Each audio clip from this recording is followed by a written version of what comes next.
हिंदू पंचांग के हिसाब से हर महीने 2 बार चतुर्थी आती है, जो भगवान गणेश को समर्पित मानी जाती है। परंतु माघ मास के कृष्ण पक्ष की चतुर्थी को इन चतुर्थियों में सबसे महत्वपूर्ण माना जाता है। इसे ही सकट चौथ, तिलकुटा चौथ या तिलकुट चतुर्थी, माघी चतुर्थी जैसे अन्य नामों से जाना जाता है। माघ मास की इस चतुर्थी के दिन भगवान गणेश को गुड़ और तिल से बने हुए लड्डुओं से भोग लगाया जाता है। इस दिन व्रत रख के और महिलाएं सकट चौथ की पूजा करती हैं और तिल के बने पदार्थ बनाती हैं। सकट चौथ की पूजा विधि: प्रातःकाल स्नान आदि से निवृत्त होकर स्वच्छ लाल वस्त्र पहने, फिर चौकी पर लाल वस्त्र बिछाकर गणेश जी, माता लक्ष्मी की प्रतिमा को रखें। एक कलश में जल भर कर रखें। फिर गणेश जी, माता लक्ष्मी और चंद्रदेव की पूजा आरंभ करें। भगवान गणेश को पुष्प, फल और नैवेद्य अर्पित करें। फिर घी का दीपक और धूप जलाएं। अब गणेश मंत्र का जाप करते हुए उन्हें 21 दुर्वा अर्पित करें। इसके बाद संध्या के समय चंद्रदेव को अर्घ्य दें और फिर फलाहार या सात्विक भोजन लेकर व्रत खोलें। सकट चौथ की कथा कुछ इस प्रकार है कि एक बार एक नगर में साहूकार और साहूकारनी रहा करती थी। दोनों को धार्मिक कार्यों, दान पुण्य या सामाजिक कार्यों में कोई दिलचस्पी नहीं थी। वे निसंतान थे।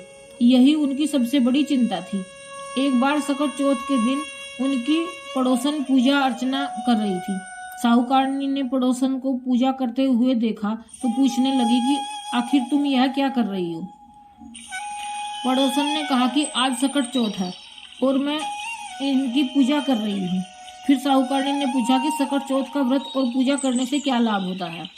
पड़ोसन ने कहा कि इस व्रत से धन, वैभव, सुहाग की दीर्घायु और संतान की प्राप्ति होती है। पड़ोसन की बात सुनकर साहूकारनी बोली कि अगर मेरी संतान हुई तो जरूर सकट चौथ का व्रत रखूंगी और 1.25 सेर तिलकुट करूंगी। साहूकारनी के मुंह से निकले उन वचनों पर तो मानो देवी सरस्वती विराजमान थी। भगवान गणेश ने साहूकारनी की मनोकामना सुन ली और वह गर्भवती हो गई। गर्भवती होने पर साहूकारनी बोली कि अगर मेरे पुत्र हुआ तो मैं 2.5 सेर तिलकुट करूंगी। इसके बाद साहूकारनी के पुत्र हुआ। अब साहूकारनी ने कहा कि मेरे पुत्र का विवाह भली प्रकार तय हो जाए तो मैं 5 सेर तिलकुट करूंगी। इस पर भगवान गणेश ने यह मुराद भी सुनी और अब पुत्र का विवाह भी तय हो गया। साहूकारनी ने जो भी मुराद मांगी थी वह सब पूर्ण हुई, पर उसने तिलकुट नहीं किया। इससे सकट चौथ अत्यधिक नाराज हो गए और उन्होंने क्रोध दिखाना शुरू किया।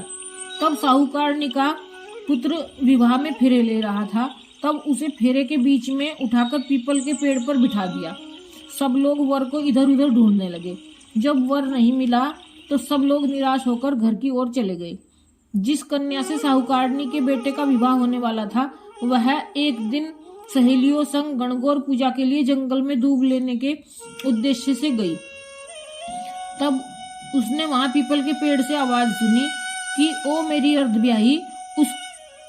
उस कन्या ने जैसे ही यह सुना वह काफी डर गई और वहां से भागते हुए अपने घर पहुंची। घर पहुंचकर उस लड़की ने सारी बात अपनी माँ को बताई। तब माँ अपनी बेटी की बात सुनकर पीपल के पेड़ के निकट पहुंची। लड़की की माँ देखती है कि पीपल के पेड़ पर वह लड़का बैठा है जिससे उसकी बेटी का विवाह होने वाला था। लड़की की माँ जमाई से बोली कि मेरी बेटी को अर्ध ब्याह कर यहाँ क्यों बैठे हो, अब क्या चाहते हो हमसे। इस पर साहूकारनी का पुत्र बोला कि मेरी माँ ने चौथ का तिलकुट बोल रखा था जिसे उन्होंने अभी तक नहीं किया है। माँ की वजह से सकट देवता काफी नाराज हुए और उन्होंने मुझे यहाँ पीपल के पेड़ पर बैठा दिया। ये बात सुनकर लड़की की माँ दौड़ी दौड़ी साहूकारनी के घर पहुंची और उससे सकट चौथ के बारे में पूछा। इस पर साहूकारनी बोली कि माँ कि हाँ, मैंने 5 सेर तिलकुट बोल रखा था। एक बार फिर साहूकारनी ने कहा कि हे सकट चौथ महाराज, अगर मेरा बेटा सही सलामत घर वापस आ जाए तो मैं अब 5 सेर नहीं बल्कि 2.5 मन का तिलकुट करूंगी। अब की बार फिर गणेश जी ने उसे मौका दिया और उसके बेटे को सही सलामत घर वापस भेज दिया। बेटे के घर लौटने के बाद उसका धूमधाम से विवाह रचाया गया। जब साहूकारनी के बेटे और बहू घर आ गए तब साहूकारनी ने अपने कहे अनुसार 2.5 मन तिलकुट किया और बोली कि हे सकट महाराज, आपकी कृपा से मेरे बेटे पर आया संकट दूर हुआ है। उसका विवाह संपन्न हुआ है और बेटा व बहू कुशाकुशल घर पर भी आ गए हैं। मैं आपकी महिमा को भली भांति समझ चुकी हूँ।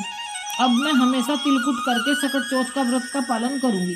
सकट चौथ की कहानी यह बताती है कि जो भी सच्चे मन से भगवान गणेश का व्रत तथा पूजन करता है और सकट चौथ कथा का पाठ करता है, उसकी मनोकामना अवश्य ही पूर्ण होती है। बोलो श्री गणेश जी महाराज की जय। सकट चौथ की एक और दूसरी कहानी। कहते हैं कि सतयुग में राजा हरिश्चंद्र के राज्य में एक कुम्हार था। एक बार तमाम कोशिशों के बावजूद जब उसके बर्तन कच्चे जा रहे थे तो उसने यह बात एक पुजारी को बताई। उस पुजारी ने बताया कि किसी छोटे बच्चे की बलि से ही यह समस्या दूर हो जाएगी। इसके बाद उस कुम्हार ने एक बच्चे को पकड़कर आवे में डाल दिया। उस दिन सकट चौथ का दिन था। काफी खोजने के बाद भी जब उसकी माँ को उसका बेटा नहीं मिला तो उसने गणेश जी के समक्ष सच्चे मन से प्रार्थना की। उधर जब कुम्हार ने सुबह उठकर देखा तो आवा में उसके बर्तन तो पक गए, लेकिन बच्चा भी सुरक्षित था। इस घटना के बाद कुम्हार डर गया और राजा के समक्ष पूरी कहानी बताई। इसके पश्चात राजा ने उस बच्चे और उसकी माँ को बुलवाया तो माँ ने संकटों को दूर करने वाले सकट चौथ की महिमा का वर्णन किया। तभी से महिलाएं अपनी संतान और परिवार के सौभाग्य और लंबी आयु के लिए सकट चौथ का व्रत रखने लगी। बोलो श्री गणेश जी महाराज की जय। सकट चौथ माता की एक और पुरानी कहानी। चौथ माता की कहानी।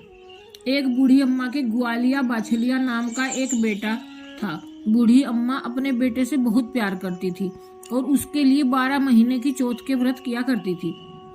बूढ़ी अम्मा का बेटा हमेशा लकड़ी काट कर लाता और दोनों माँ बेटे बाजार में लकड़ियां बेचकर गुजारा करते थे। बूढ़ी अम्मा रोजाना लकड़ियों में से कुछ लकड़ी अलग रख देती थी और चौथ के दिन बेटे से छुपकर इन्हें बेचकर सामान लाती और 5 चूरमे के लड्डू बनाती थी। एक लड्डू अपने बेटे को खिलाती और एक लड्डू खुद खाती थी। एक बार चौथ का दिन था। बूढ़ी अम्मा का बेटा अपनी पड़ोसन के पास गया। उसने देखा पड़ोसन ने चूरमा बना रखा था।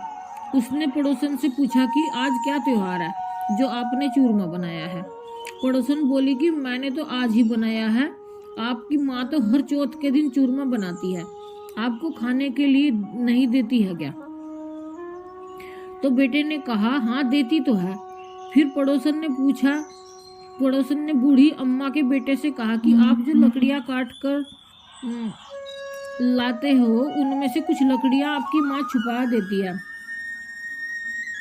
छुपा कर बेचती है और उन्हीं लकड़ियों से मिलने वाले पैसे से चूरमा बनाती है। बेटा अपनी माँ के पास गया और बोला कि माँ मैं इतनी मेहनत से लकड़ी लेकर आता हूँ और तुम चूरमा बना बना कर खा जाती हो, तो या तो आप मेरे को छोड़ दो या फिर चौथ माता के व्रत को छोड़ दो। माँ बोली कि बेटा मैं तो यह व्रत तुम्हारे लिए ही करती हूँ, इसलिए तुम्हें छोड़ सकती हूँ, लेकिन चौथ माता के व्रत नहीं छोड़ सकती। बेटा घर छोड़कर जाने लगा तो माँ ने कहा कि बेटा तू जा तो रहा है, लेकिन यह कुछ अनाज के दाने हैं जिससे मैंने चौथ माता की कहानी सुनी है, यह लेकर जा और जब भी संकट आए तो चौथ माता का नाम लेकर कुछ दाने वहां डाल देना। बेटे ने सोचा कि यह तो झूठ है, लेकिन कोई बात नहीं, उसने वह अनाज के दाने रख लिए और घर से चल पड़ा। वह घर से थोड़ी ही दूर गया था कि उसने देखा खून की नदी बह रही थी और कहीं से भी रास्ता नजर नहीं आ रहा था। उसने चौथ माता का नाम लिया और थोड़े से अनाज के दाने वहां डाल दिए और कहा कि हे चौथ माता, अगर आप सच्ची हैं तो यहाँ रास्ता हो जाए। इतने में ही नदी सूख गई और वहां रास्ता बन गया। वह आगे बढ़ा और जंगल में पहुंच गया। थोड़ी देर में रात हो गई और जंगल में जंगली जानवर बोलने लगे। उसे बहुत डर लगा तो उसने चौथ माता का नाम लेकर वहां पर कुछ अनाज के दाने डाले और कहा कि हे चौथ माता, मुझे रास्ता दिखाओ, वरना यह जानवर मुझे खा जाएंगे। इतने में ही रास्ता मिल गया। चलते चलते वह एक राजा के नगर में पहुंच गया। वहां का राजा हर महीने एक आदमी की बलि देता था। जब वह एक बूढ़ी अम्मा के घर गया तो देखा कि बूढ़ी अम्मा पूड़ी बनाती जा रही है और रोती जा रही है। तो उसने पूछा कि हे बूढ़ी माई, तुम क्यों रो रही हो? तो बूढ़ी अम्मा ने कहा कि मेरे एक ही बेटा है और आज उसे राजा के पास बलि देने के लिए जाना पड़ेगा। यह पूड़ियाँ मैं उसी के लिए बना रही हूँ। तो लड़के ने कहा कि आप यह सारी पूड़ियाँ मुझे दे दो, मैं आपके बेटे के बदले राजा के यहाँ बलि देने चला जाऊंगा। बूढ़ी अम्मा ने उसे पूड़ियाँ दे दी। रात को सोते समय उसने अम्मा से कहा कि जब भी राजा का बुलावा आए तो आप मुझे बता देना। आधी रात को राजा का बुलावा आया तो बूढ़ी अम्मा सोचने लगी कि पराए बेटे को मैं बलि चढ़ाने के लिए कैसे भेजूं। इतने में ही वह उठ गया और बूढ़ी अम्मा को बोला कि मेरा थैला और मेरी लाठी दे दो। बूढ़ी अम्मा ने सोचा कि आज तक कोई वापस नहीं आया, यह भी नहीं आएगा। राजा के आदमी उसे ले गए और आवा में उसकी चिनाई कर दी। तब उसने चौथ माता का नाम लेकर कहा कि हे चौथ माता, आपने पहले भी 2 संकट टाले हैं तो यह संकट भी टाल देना। इतने में ही आवा पककर तैयार हो गया। 2-3 दिन बाद आवे के पास बच्चे खेल रहे थे। उन्होंने आवा पर पत्थर मारा, उसमें से आवाज आई। बच्चे राजा के पास जाकर बोले कि राजा जी, आवा पक गया है। राजा ने सोचा कि 6 महीने में आवा पकता था, 3 दिन में ही आवा कैसे पक गया। राजा के आदमी ने वहां जाकर देखा तो वहां पर सोने चांदी के कलश हो गए। जब उनको उतारने लगे तो अंदर से आवाज आई कि धीरे धीरे उतारो, अंदर मानस है। राजा के आदमी बोले कि इसमें तो कोई भी नहीं बोलता था, आज पहली बार कौन बोलने लग गया? कोई तो भूत बोलने लग गया है क्या? आवा के अंदर जाकर देखा तो अनाज उगा हुआ था। राजा के आदमी को उसने सारी बात बताई तो राजा आए और पूछा कि तुम कौन हो और तुम बच कैसे गए? तो वह बोला कि मेरी माँ चौथ के व्रत करती है, मैं तो चौथ माता के प्रभाव से बच गया। राजा को उस पर यकीन नहीं हुआ तो राजा ने उसकी परीक्षा लेने की सोची।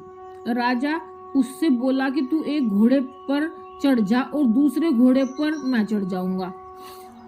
तेरे हाथ में हाथ पैर रस्सी से बांध देंगे, अगर रस्सी खुलकर मेरे बंध जाएगी तो चौथ माता सच्ची है।